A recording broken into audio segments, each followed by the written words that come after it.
The Advanced Health Education Program and our team from Santa Marta Hospital and the CUF department of the Heart Center prepared a new innovative course, hands-on on the area of 3D management of arrhythmias.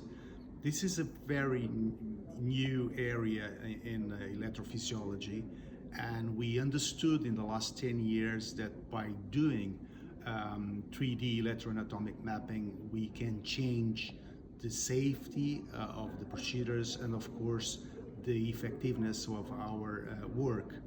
And by our experience, it is important today to have an upgrade and the ability to share our experience with different groups.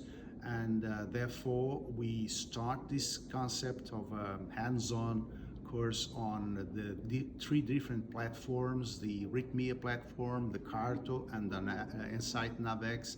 And we are dealing with different new features, different arrhythmias, and we hope that this course will bring us new ideas and experience to fight against the arrhythmias and win this challenge.